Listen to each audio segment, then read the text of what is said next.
Hey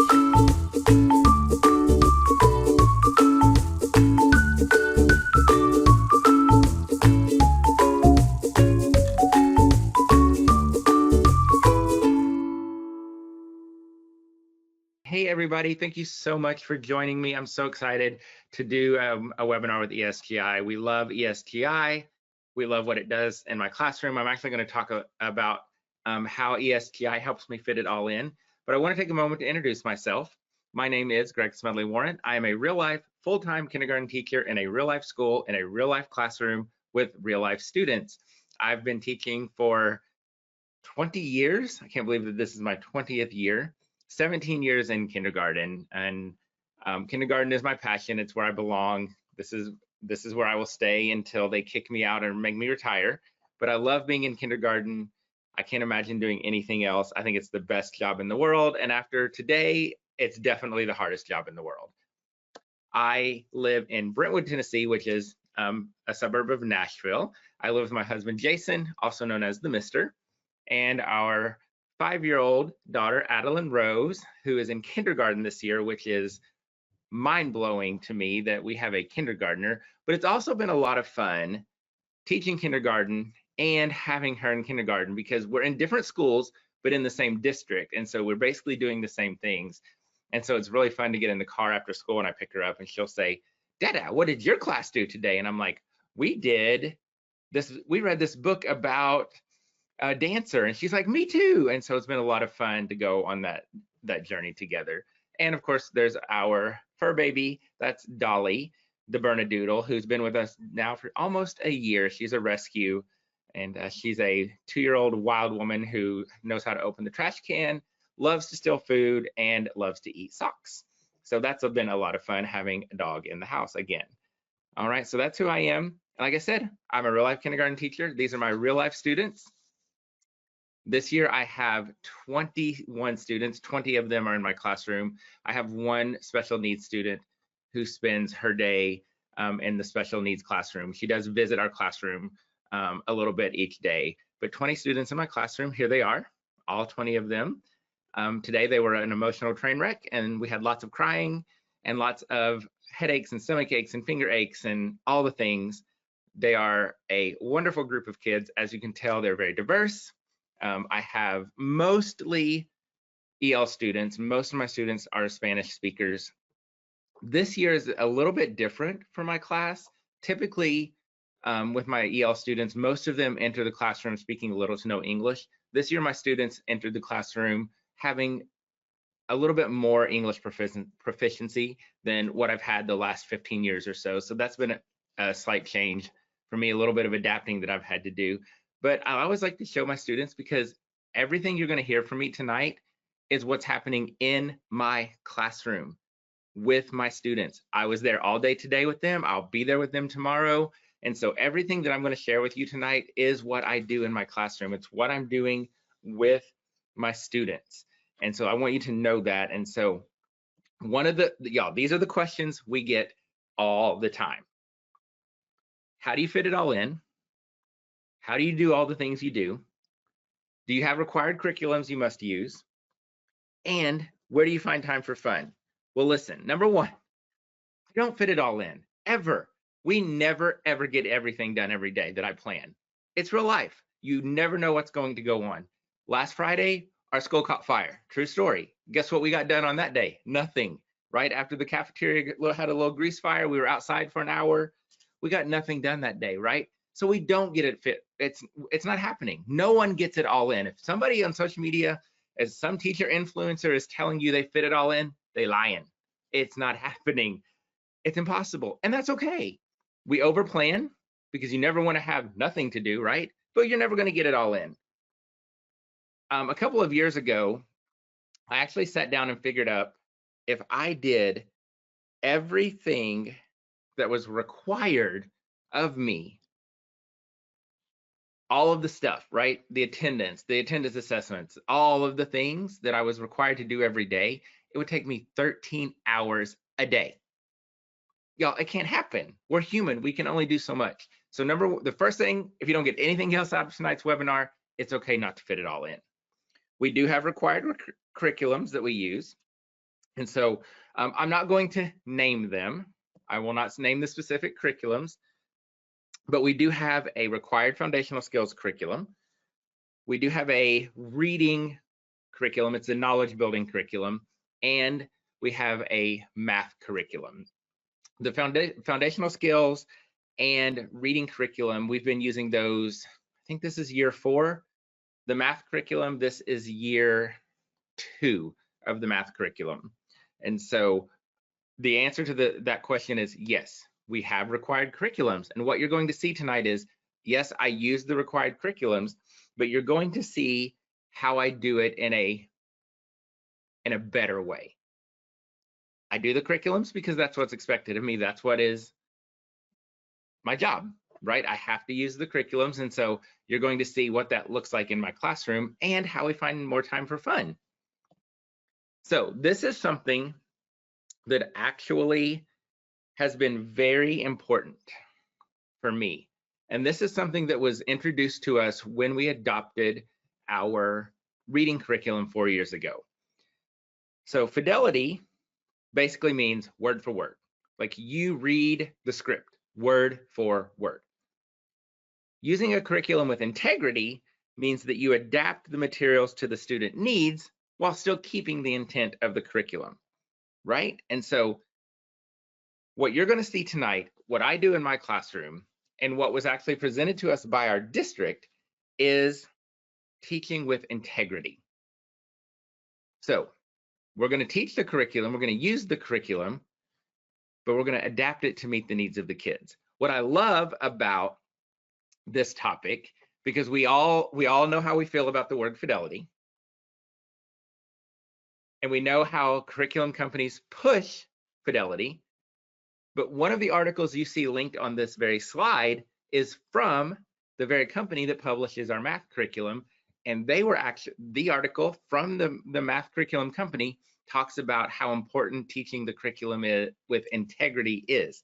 And so they're actually saying you should be teaching it with integrity, not fidelity, which I find interesting. And I keep that link in my back pocket in case we ever need that in a conversation. The thing to remember about integrity is this: you're completing all the steps.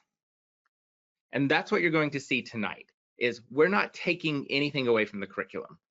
We're only adding to it. We're completing the steps and we're adding to it. We're making it better to meet the needs of our students. And so that's what you're going to see tonight in our classroom. So this, I think, is powerful. And I think that this is something that we all need to scream from the rooftops. So imagine you go to the doctor comes in, doesn't look at your medical history, doesn't look at your test results, doesn't talk to you about your habits or your concerns, but just comes in and says, here's your treatment plan. How would we feel about that? We wouldn't like it, right? That's what when you're requiring a curriculum to be taught with fidelity, that's what we're doing. We're not looking at the history, we're not looking at the test results and the data, we're not looking at our students, we're just reading a script. And that's not going to work for our students. So I want to say this. I'm going to get on my soapbox for a moment and say requiring fidelity to any curriculum is disrespectful to teachers. Full stop. Let me say that again. Requiring fidelity to any curriculum is disrespectful to teachers. Full stop. We're professionals. We are trained and educated professionals. We know our craft. We know our clients, who are our students. We know their needs. We know their strengths. We know the gaps in their learning. And we know how to meet all of those needs. We don't need a scripted curriculum for that, because unfortunately the scripted curriculum is going to leave stuff out. It's going to leave more gaps because that curriculum doesn't know our students. And so I hope tonight you walk away from this webinar feeling more comfortable and leaning more towards that integrity piece of teaching with a curriculum. And I hope that you see that just like a doctor creating a treatment plan, that's what we're doing. We're teachers. We're looking at all of this information and we're creating a plan to help our students succeed. And that plan's not always going to be a scripted curriculum, right? We use all of the available resources, all of the available information, including our expertise and our knowledge of students to come up with the best treatment plan for our students. So let's talk about required curriculums. Lots of challenges with required curriculums. They're not engaging. Our reading curriculum, y'all, it's not engaging. We read the same book over and over and over again, and the kids get bored. The lessons are incredibly long. You know how hard it is to keep a 5-year-old's attention? It's hard, especially for more than 2 minutes. The required curriculums, and this is speaking in general terms of curriculums, it's 70 to 90-minute whole group lessons. That's not realistic. There's not enough practice. We see this in our math curriculum a lot. There's 1 or 2 practice problems and we're done. We know that's not going to work. Not developmentally appropriate, right? The length of time, the way that this lessons are structured, the topics. Our reading curriculum has us talking about the Great Depression in kindergarten. I mean, need I say more? Listen, I don't understand the Great Depression sometimes. Like, how in the world are my 5-year-olds going to get it, right? Our curriculums, especially our reading and math and foundational skills, but really our math curriculum, too many worksheets. And we know without a shadow of a doubt, worksheets are not best practice. Unrealistic pacing, right? We're reading the same book for 2 to 3 weeks. Unrealistic expectations, 70 to 90-minute whole group lessons isn't working, and no differentiation, right? And so those are the challenges of our required curriculums. And that's speaking specifically to my required curriculums, but I know from what I hear from other teachers, from the research I do, from talking to other teachers, all of these challenges are what people experience with required curriculums. But there are opportunities. The required curriculums aren't all bad. There's always positives. There's always opportunities there. What are the opportunities from our required curriculums? For our reading curriculum, we've been introduced to some great new books over the last 4 years that we love to bring into our classroom. We've learned some new strategies. A couple of our favorites, the Wonder Wheel, which really helps with questioning. The other one that we love, and we've incorporated it into everything that we're doing, whether it's our Read It Ups, our research projects, our Explore It Ups, anything we're doing, even in math, is the Notice and Wonder. This is a great way to kick off any book, any unit, any theme, any topic. The kids love it. So that's something that has come out of our curriculum. New lesson ideas, right? As we're looking, especially with math, as we're working through our curriculum, we're coming up with new lesson ideas. And a lot of times what we do with our math curriculum is we look at a lesson, we're like, we like that idea, but the way it's presented could be better. So we just come up with a new idea. And I will say, one of the biggest opportunities from our required reading curriculum has been more turn and talk. Our reading curriculum relies very, very heavily on turn and talk. And so it's something that we are, in that first 9 weeks of school, we really hammer that procedure into our kids. And so we can now turn and talk about everything. And we turn and talk multiple times a day now. And so that's an opportunity from that curriculum that probably wouldn't have happened had the curriculum not been introduced. So always challenges, but there's always some opportunities as well. Another thing I want to talk about, because we get a lot of questions about this, is our schedule. Our schedule is created by admin. We do have input and feedback, but it is admin created. I don't have power over this. This is not my creation. This is not what I would choose, but this is our schedule. Some challenges from the schedule: a very short arrival window, 15 minutes for them to arrive, to eat, to do whatever they need to do in the morning. Another challenge this year has been our intervention. It's called Owls Hour at my school because we're the owls. It's our PLT like intervention time. It's at the end of the day. So by the time we transition back from related arts, and then you think about packing up for dismissal in kindergarten, we're not getting that hour at the end of the day. We're getting 30 minutes, 40 minutes. So that's definitely a challenge. And the other thing that has been somewhat of a challenge, we've adapted a little bit, is really we only have like 8:20 to 10:30 as our like one big continuous chunk of instructional time. Like math goes right into our science and social studies block, but there is some pullout that happens there. So that's not always that full block of time.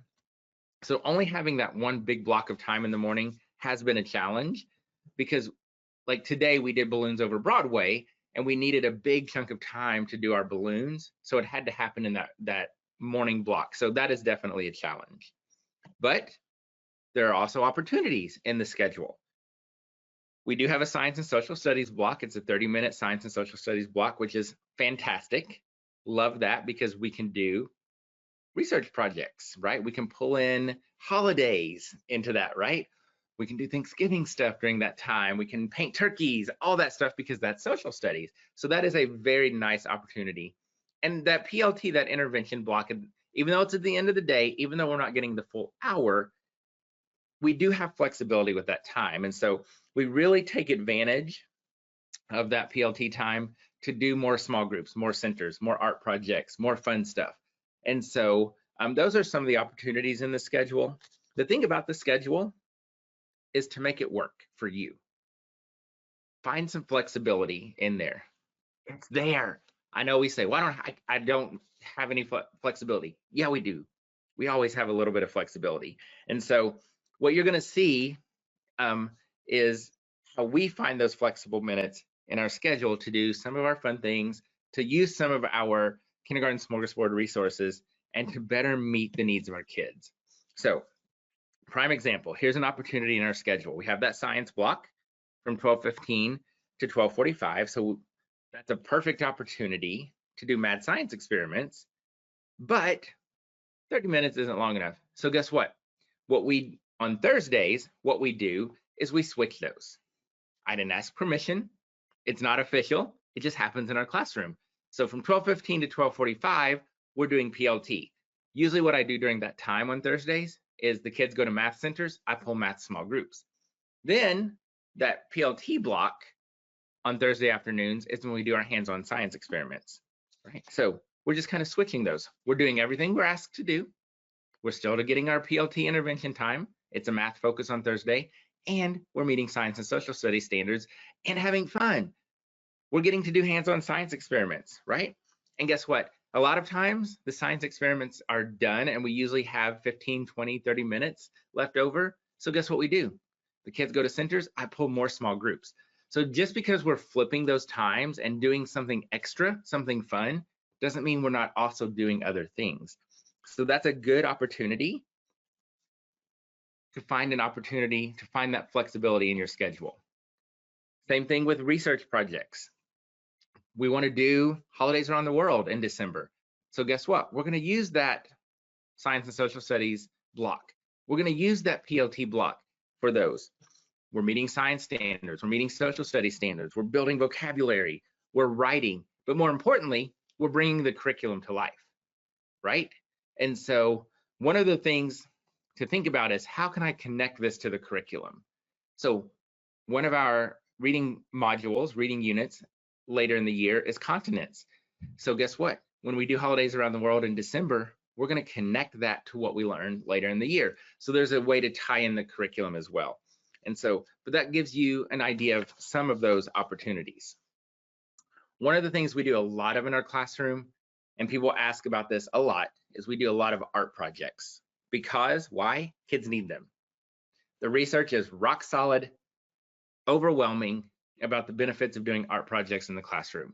Following directions, sequencing, language development, vocabulary, all of these things are happening when we do our art projects. But when do we do that? Same thing. We're looking at that science and social studies block, because guess what? We're meeting science and social studies standards. Beginning of the year, we do a whole unit on families, self-portraits. That goes with our standards in social studies. 5 senses at the beginning of the year. The whole first 9 weeks, our reading curriculum is 5 senses for 9 whole weeks. And so Mr. Potato Head is a perfect art project for 5 senses. Guess what we're doing with Mr. Potato Head? We're talking about the 5 senses. We're talking about what we see, what we hear, what we feel. We're pulling in all of those things from the curriculum, but still doing some fun art projects. Now, this is a really good example of how we take our required curriculum and make it better. and we get to do art.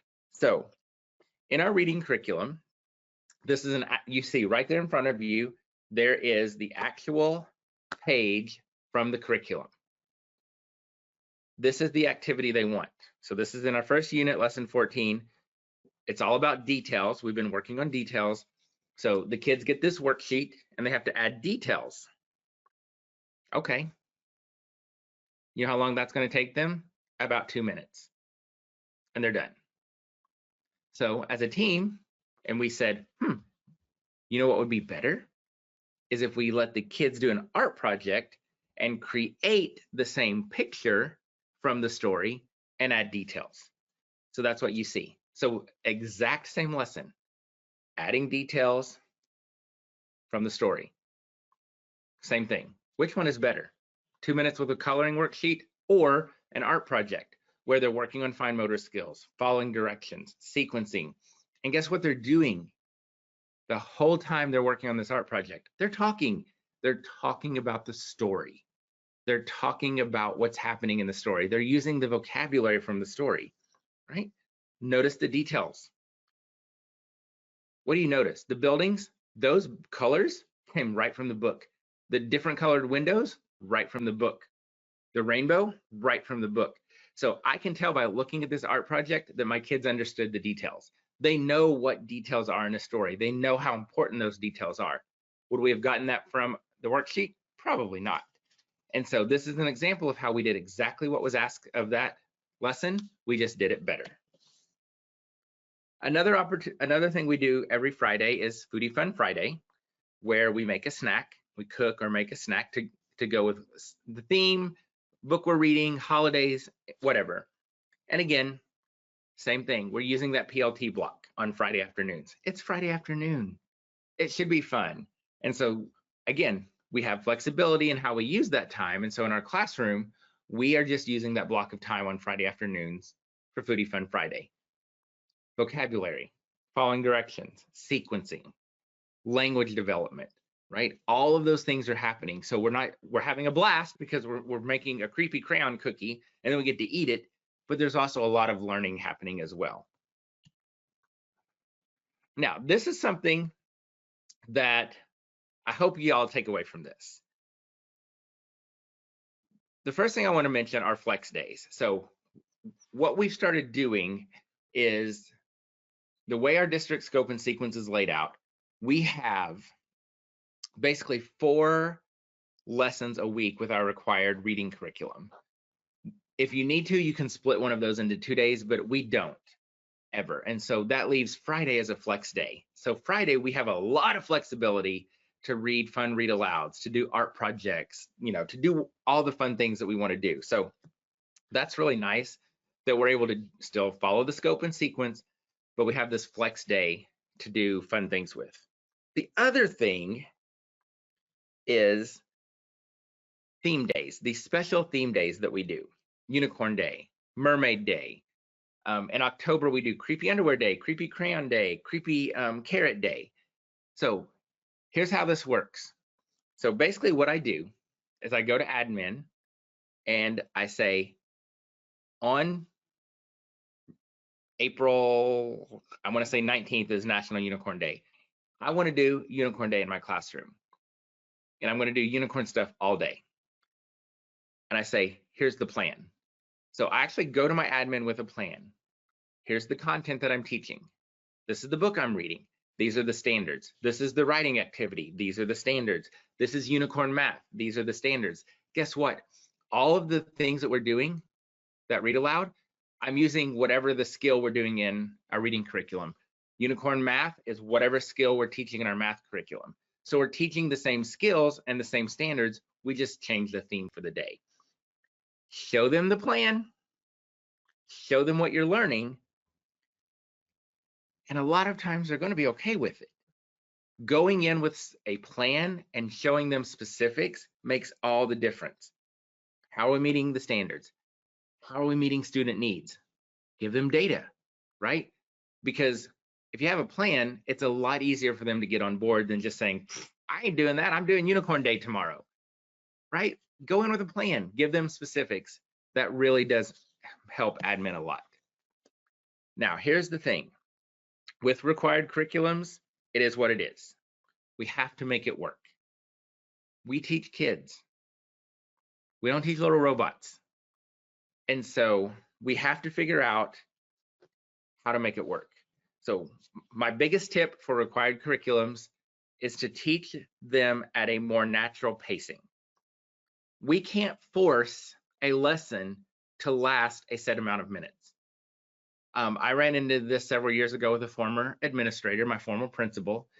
I had a walkthrough, or no, I had my formal evaluation. One of his biggest criticisms was that the lesson took 30 minutes when it was written as a 70-minute lesson. Well, first of all, 5-year-olds doing a 70-minute lesson, chaos. So I said, we did all of the lesson. We did everything that was there. We just moved on when it was time to move on. If it says 20 minutes for a turn and talk, that's not going to happen. If it does, that's amazing. But guess what? If it only takes 10 minutes, we move on. Our foundational skills curriculum, especially at the beginning of the year, it'll give them 25 minutes to draw vertical lines. You know how long it takes to draw a vertical line? 5 minutes. Guess what? We move on. I'm not going to have them sit there for 25 minutes drawing vertical lines. We do it and then we move on. And so that natural pacing, guess what? It gives us some extra minutes in our day. The other thing that we do with our curriculums is we add to it. And you heard me mention this earlier. And so I'm actually going to show you lots of examples of what this looks like. I'm going to talk a lot about the natural pacing, and I'm going to show you how to add to the curriculum instead of taking away. So natural pacing, teach it, and then move on. If it says 20 minutes and it takes 5, it takes 5. There's absolutely nothing I can do to force 5-year-olds to talk about the Great Depression for more than 5 minutes, right? It is what it is. And if we try to force it to that 20-minute mark or that 30-minute mark or whatever, we're going to have behavior issues. We're going to lose control. They're not going to get anything out of that lesson. And so that natural pacing has been a huge piece of this puzzle for me. So let's talk about some examples from our required curriculum. So reading curriculum, Unit 1, Lesson 1. First of all, if we adhere to our district scope and sequence, this lesson, yeah, I'm laughing because it's just ridiculous. This Unit 1, Lesson 1 would be taught on the very first day of kindergarten, which is a half day. That is how the scope and sequence is laid out. Luckily, our admin at our school says, no, we're going to wait. But when we do Unit 1, Lesson 1, this is what it is. This is from our foundational skills curriculum. We're going to count with our fingers. It's written as a 10-minute lesson. And by count with our fingers, I mean we're literally going 1, 2, 3, 4, 5. That's the lesson. That's the activity. 10 minutes of that. In the red, that's how long we do it in our classroom. And it may not even be 5 minutes. This year's group, they did it. And after like 3 or 4 times, I'm like, okay, we're done. We're moving on. So that's an example. Then we do knock and count. Literally, I'm knocking and they have to count. Again, it's written as 10 minutes. We do about 5 minutes. Then there's a whole greeting part of this lesson. Guess what? We do a greeting every single morning during morning meeting. So there's no reason 30 minutes later in foundational skills to do it again. So we just don't do it. We actually leave that part out of that lesson. Did we leave it out completely? No, we did it during morning meeting. So we're still doing it. We're just doing it at a different part of the day, and we've saved that time. And then here's my favorite, the drawing on a vertical surface. 15 minutes. Literally, yeah, literally. Chart paper on the wall, they get broken crayons, and they have to draw vertical lines for 15 minutes. You know how that goes? Again, 5 to 10 minutes. So what we did here was we took a 45-minute lesson and we condensed it down to about 20. That's 25 minutes of time that we've saved. That's 25 minutes for an art project, for a game, for a fun read aloud, right? We did everything with integrity. We didn't take anything away. We did all the steps. We completed the lesson. We just did it in a more natural way. We didn't push and push to try to get to 15 minutes. We did it. Once the kids had it, we moved on. So there's something to keep in mind. Here's another example, same thing. Unit 1, lesson 8, count with fingers. Still counting with those fingers, so we don't need 10 minutes, right? Listening to words, same idea. I say a sentence. I see a cat. We're just counting words in a sentence. 10 minutes, not gonna happen, so we did about 5 minutes. Listening to sounds. This one, I'm playing different sounds on my phone and they have to identify what they are. Kids love it, but after 5 minutes, they're bored. And so we cut that down. Drawing time, here we are again, 30 minutes. That is, I want you to understand that 30 minutes is exactly what is written in the curriculum. In our foundational skills curriculum, it is 30 minutes of drawing time, and we're drawing zigzags or something like that, like not a picture, we're just drawing some kind of line. 30 minutes. It's unrealistic. It's unreasonable. It's not necessary. So even at 10 minutes, we're getting a little bored. So that might not even make it 10 minutes. This lesson, we saved 25 minutes. We still did exactly what was asked. We met the skills, we got the practice, and guess what? This all repeats again tomorrow. So they're going to continue to get this practice. But guess what? In that 25 minutes that we saved, guess what we're gonna do? We're gonna add in our ABC bootcamp. Now we have 25 minutes to do our ABC bootcamp circle chart. So we're doing the required foundational skills curriculum and we're adding to it. That's the takeaway. We counted sounds, we listened to sounds, we listened to words, we did our drawing of the lines, and we added something more. We went further. One thing to note that when we're doing those drawing on the lines, I'm obviously monitoring them. I'm watching, making notes in my mind, making notes in my Clipfolio. And if I see a student who's struggling with the lines, I'm going to work with them one-on-one or in a small group.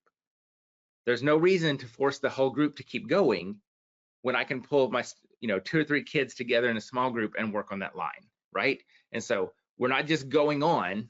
If someone is struggling, we're making sure to either do it one-on-one or in small groups. Here's another example.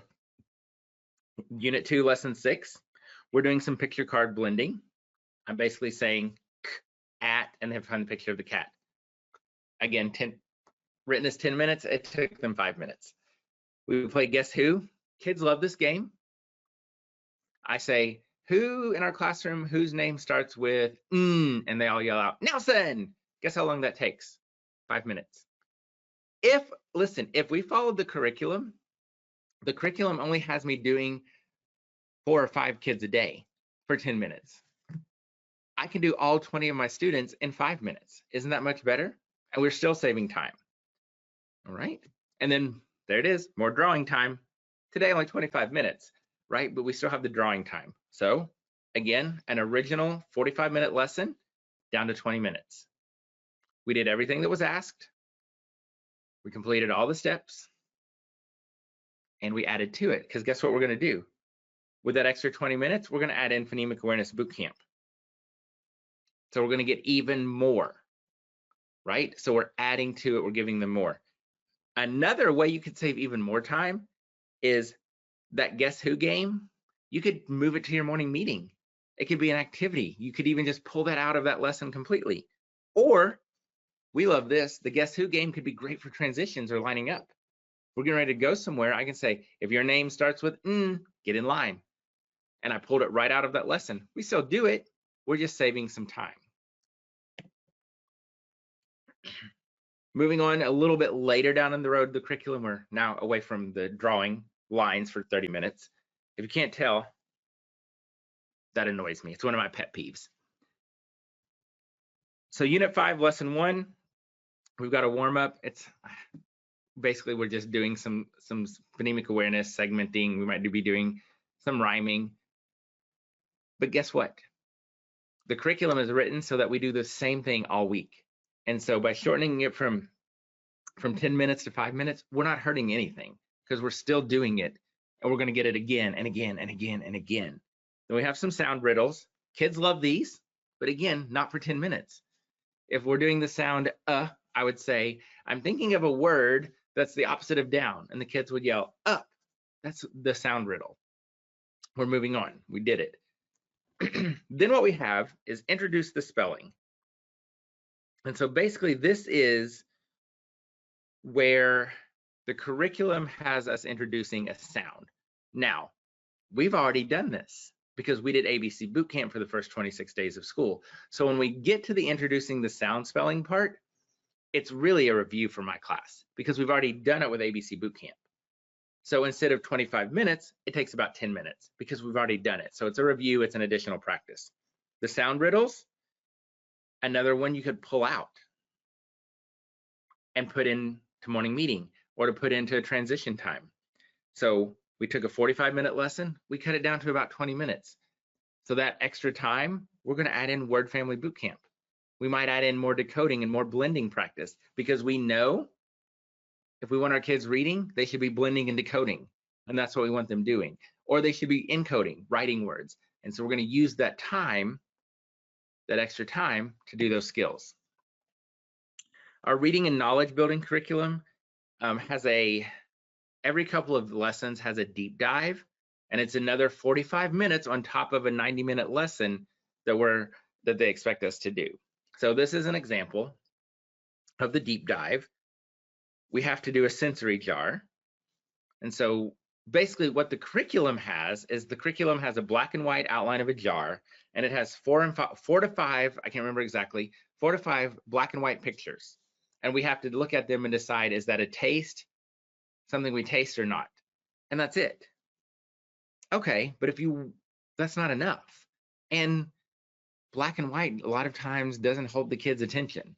So we just took that activity and made it better. We did more. So we used our 5 senses research project. We give multiple opportunities to practice using real photographs. Guess what the real photographs do? They pull in vocabulary. It's easier for the kids to recognize a real picture of a carrot instead of a black and white outline of a carrot. Then what we have the kids do is, yeah, we can taste a carrot. What does it taste like? We can pull in some adjectives as well. So we're adding to it, right? Same idea. We're doing a sensory jar about what can we taste. We've just made it better. And it only takes us 10 minutes. It doesn't take 45 minutes like the curriculum. We're still doing everything we were supposed to do, but we've added more practice. We've added real pictures for vocabulary, and we're adding in adjectives. So we're doing a lot more. Make it work. Here's another example. Y'all, this one cracks me up. Our curriculum has a fluency building piece in there, and it's repeated readings. And it's typically songs. There's some poems in there, and sometimes books. So like when we did Chicka Chicka Boom Boom in our curriculum, like the repeated language is Chicka Chicka Boom Boom. Will there be enough room? One of them is the Wheels on the Bus. The curriculum would like for us to sing the Wheels on the Bus for about 10 minutes. No.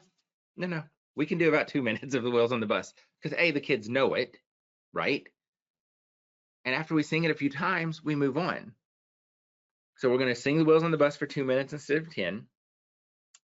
And then what we're supposed to do, the curriculum has us do a launch, which is where we read the essential questions, we repeat the essential questions in the focusing task or the focusing questions, and then we annotate them. Well, kindergartners, they're 5. So I read the essential question, I read the focusing question, and we move on. I'm doing it. I'm not spending 10 minutes reading it, repeating it, annotating it. We read those questions and we move on. We're saving some time. Then the lesson has us doing our text dependent questions. So we read the story, we're going to start asking our questions. We do a lot of turn and talk. The kids turn and talk about the answers, right? Listen, first year we adopted this curriculum. I'm like, you know what? I'm going to do it. I went into it with a positive, open mind. So when the launch said, read the essential question, the kids repeat it, you read it, the kids repeat it, we're going to annotate it. I did that. Guess what? Chaos. The kids got distracted. They were bored.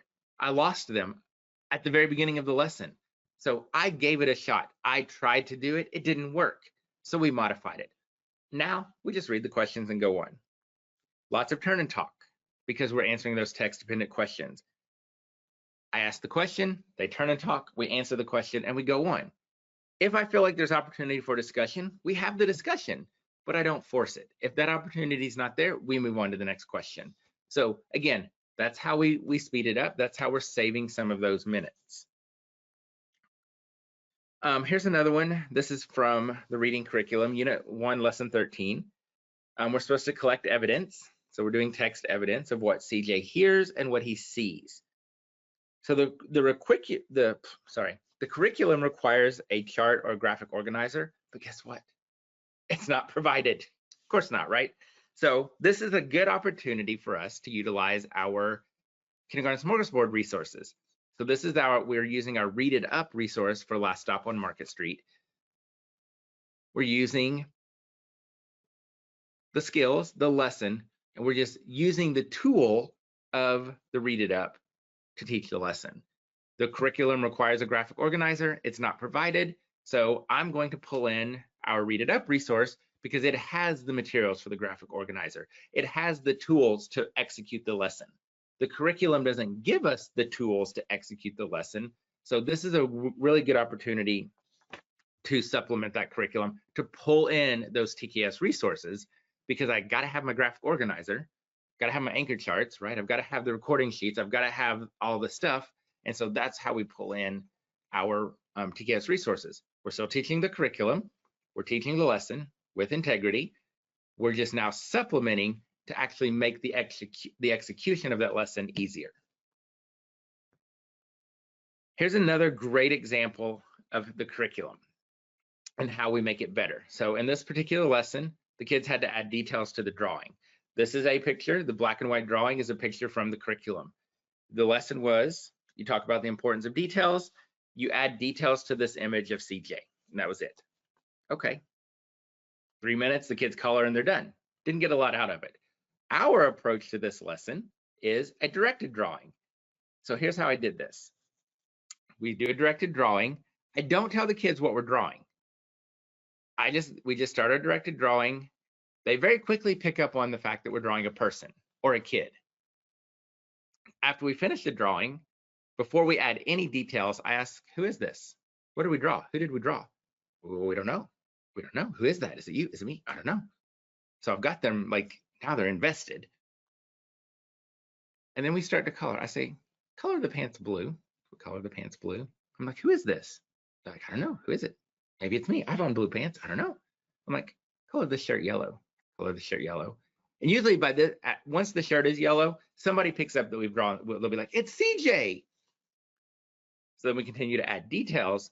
But guess what? I don't tell them the details anymore. Once somebody figures out that we're drawing CJ, I'm like, what details do we need? Oh, we need black hair. Oh, he has stripes on his shirt. Which one is more impactful for my kids? A worksheet that they're going to color for 2 minutes, or a directed drawing where they actually see how important the details are? It went from a drawing of a person that we didn't know, and we added details, and now we know CJ.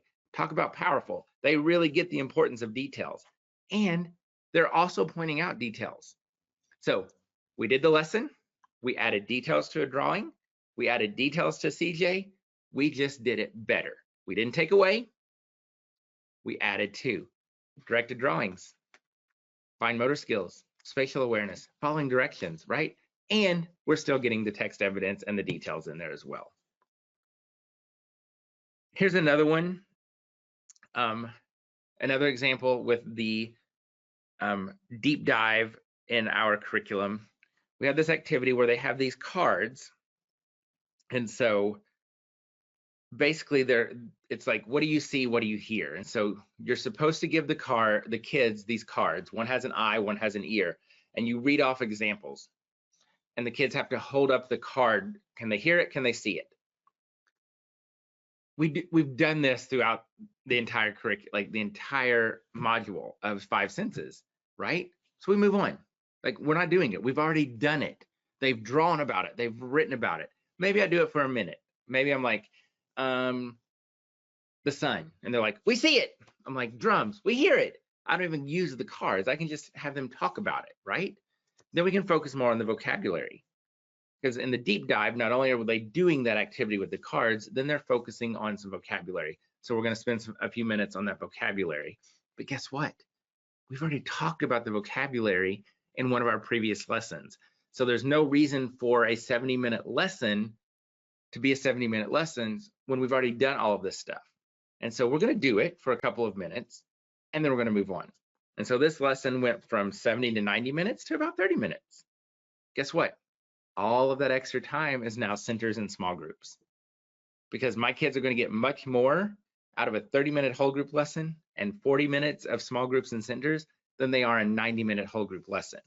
And so one of the things I see a lot on social media and I hear a lot of people talking about is, when do we do centers? When do we do small groups? This is how we make it happen in our classroom. Here's another example. I'm going to go through these pretty quickly. This evidence organizer lesson, it's basically supposed to be what they wanted us to do was to spread this out over 3 days. It's supposed to be 3 different lessons, 3 learns. We're like, nope, we're not going to do that.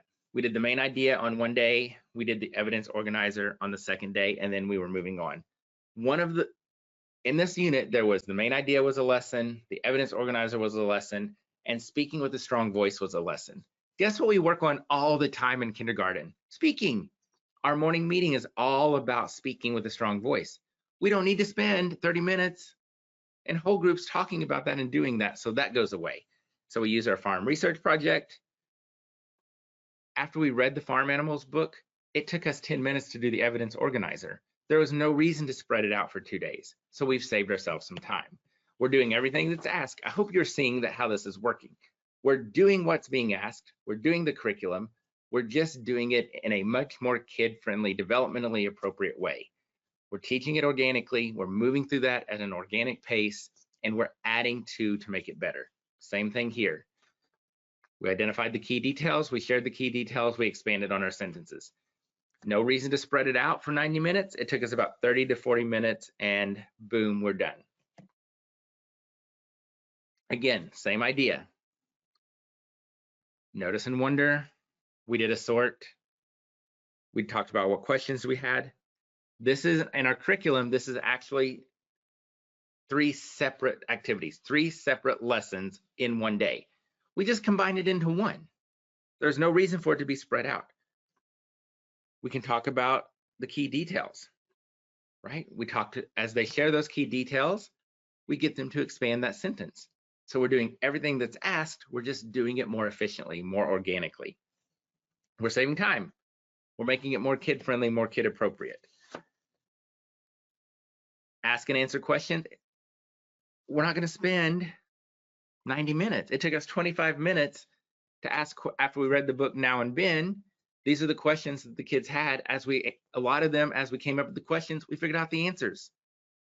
Another example of that fluency. We're supposed to sing This Land Is Your Land for 10 minutes. We sang it for 2 minutes and moved on, right? The deep dive, again, it was supposed to be this long drawn out vocabulary lesson. We spent about 5 minutes. The kids got up, they acted out the vocabulary, they understood it, we moved on. Same thing. Using here, end of the year, we're doing our continents, right? So we're defining the words. We are doing our evidence organizer. So we read a book about Asia. We listed all the animals. What can you do in Asia? What are the natural features? And boom, we move on. And then the kids had to write. So we actually did a turn and talk about their favorite animal in Asia. And then I pulled them into small groups to do their writing. So 30 to 40 minutes in a whole group. And then I've got time for small groups so we can work on their writing. We did the lesson. We did what was asked of us. We just did it better. Quickly, I want to get into our math curriculum, and then I know we want to do some questions at the end. So math curriculum, it's all slide-based, very, very little practice, very, very little hands-on because it is so much based on slides.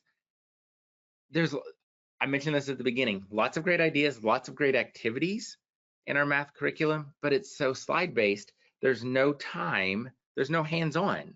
It's not concrete enough, and there aren't enough practice. So we're going to fix that. Prime example. This is exactly what it looks like from our curriculum. We're going to add the animals. The curriculum says, look at the barn. What do you notice and wonder? There's our notice and wonder again. Count the animals. How many are one animal, one cow in the barn, 3 outside? How many cows do you see? 4. That's it. That's done. We're done. I'm not exaggerating. I'm not being sarcastic. That's the lesson. Not enough, right? Like, we need more. And the whole time we've looked at a slide, we didn't actually do it. So guess what we did? We acted it out. Here's our adaptation of that very same lesson. We had this cardboard barn that we had used for something. I brought it with me to school. I did the same thing. Now the kids get to be the animals. And we're doing more practice problems. So instead of one problem where we're looking at a slide, we're now doing multiple problems and the kids get to act it out. We're using the same language. We're using, when we teach adding, our curriculum has it, let's call it join. So we're doing join. We're talking about 2 and 3 is 5. We're not using the equations right now, right? And the kids are talking about it. How many cows are on this side? How many cows on this side? When all the cows get in the barn, how many are there? We did the exact same skill, just better. Which one of these you think the kids are going to help the kids understand how to add? Looking at one slide, talking about it for a minute, or acting out multiple story problems? Clearly, acting out multiple story problems is the best. Here's another example. Here's our problem. We read the slide, we take away some cookies. That's it. Now, for this lesson, there were actually 2 problems instead of 1. So that's a little improvement, right? But again, it's all slide-based, right? They're probably using their fingers, but that's it. There's no real concrete connection. There's no visual. There's no understanding of what we're doing. So how did we do it? With Cookie Crisp, real cookies. Same lesson, same skill, same language, just more problems, more hands-on, more concrete. We're using the same language. Now we're talking about separate or take away. So I might say 5 take away 3 is 2. And again, the kids are talking about it. We kept the intent of the lesson. We kept the same skill, the same concept, the same language, but we took it off of the screen and made it hands-on. We took away that digital piece and we made it concrete. That's how we make these curriculums better. That's how we make it more fun. We're doing the exact same math lesson. We just made it a lot more fun. Now, another very important piece of this puzzle is ESGI. ESGI saves so much time when it comes to assessment and data collection, progress monitoring, forming your groups. Guess what? When we shorten our assessment time and our data collection time, that gives us more time for fun. So one of the things that we've done that has been really beneficial with the foundational skills curriculum and our math curriculum is any of those assessments that can be put into ESGI are put into ESGI. That has saved us so much time. There's one of our math assessments can take 1 to 3 days. If we do the paper assessment, when we put them into ESGI, it's 1 to 2 days at most. So we basically are saving a whole day. So when we're looking at our math calendar, if we have 3 days for assessment and we know it's going to take us 1 to 2 days, we build in a fun day. It's a center day. It's a small group day. Gives us a whole day to have some fun because of ESGI. Sometimes those assessments are, some of them will go into ESGI, but there's also a writing component. And so the way that works is they can be sitting with me at my table, they can do the ESGI part, and then they can do the paper pencil part as well. But let me tell you, putting those assessments into ESGI has been a game changer because it has saved all of that time. And we're talking a whole day. So a whole day of our math block can be centers and small groups instead of 3 long days of assessment. That's what we love about ESGI is not only it saves us time, it saves us stress, it makes parent communications easier. When I'm done with these assessments, I can send that information right home to the families. The kids love it because they understand. They can see their little pie chart fill in. They can see those growth lines going up.